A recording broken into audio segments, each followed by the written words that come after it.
سلام به همگی، من امیررضا فرزینم و توی این ویدیو که ویدیوی آخر آموزش دوره اول رقص‌های آذربایجانی تو مکتب قزلباشه میخوام بهتون آموزش بدم که چجوری حرکاتی که تا به الان کار کردیم رو تبدیل به رقص بکنیم.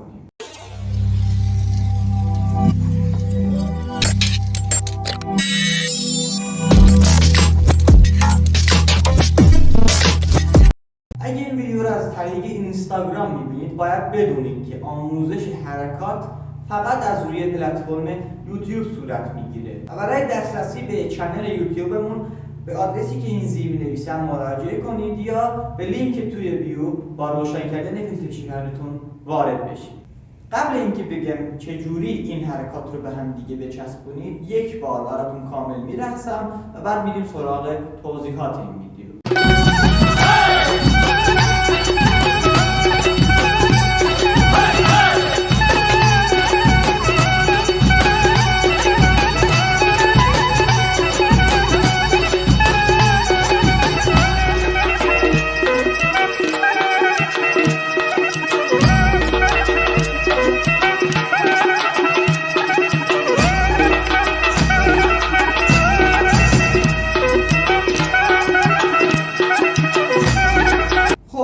رو دیدیم، ولی حالا قبل اینکه اینها رو بگم چجوری به هم دیگه وصل کنید و منظم یک پارچه برقصید، چند تا نکته هست که قبل توضیحات باید حتما رعایتش بکنید. اول اینکه نباید بین عوض کردن حرکات مکسی داشته باشید.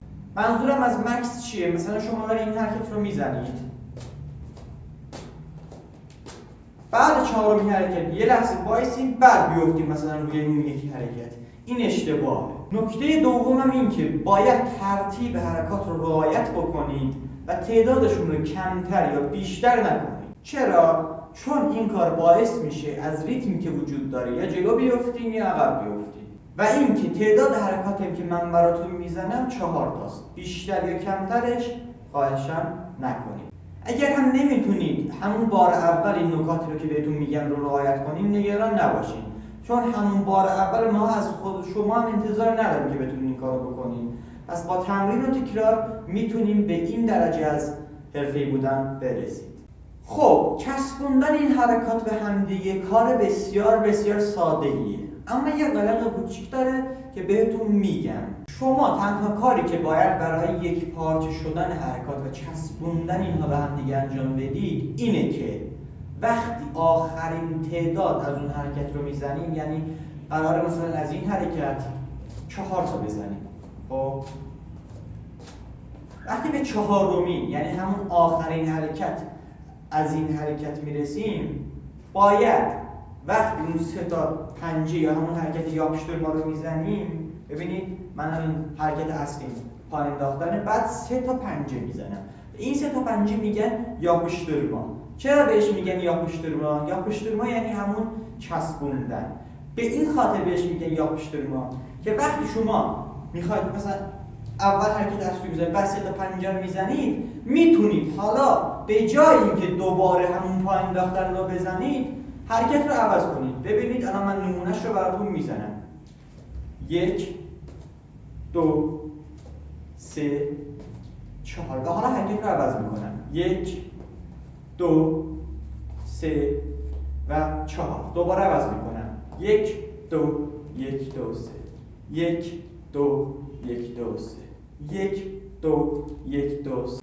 پس تنها نکته‌ای که باید رعایتش بکنید همینه، یعنی با همون 3 تا پنجه یه حرکت قیچی که داریم حرکات رو عوض کنیم. من سعی کردم حرکت قیچی رو تو دوره اول استفاده نکنیم، ولی آموزشش رو بهتون دادم. توی دوره دوم حتما اونو استفاده خواهیم کرد به جای حرکت یاپشترما. پس الان یه کارایی دیگه به حرکت 3 تا پنجه یا همون یاپشترما اضافه شد و اون اینه که اول، یعنی تو کارهای اول با 3 تا پنجه ما پا رو فقط عوض می‌کردیم و از همون حرکت می‌زدیم، یعنی از همون حرکت اصلی که فقط داشتیم با پا عوض کردن این حرکت رو می‌زدیم. ولی الان از طریق همون 3 تا پنجه و یاپشترما میتونیم حرکت عوض کنیم و این باید انقدر تو ذهنتون تمرین شده باشه که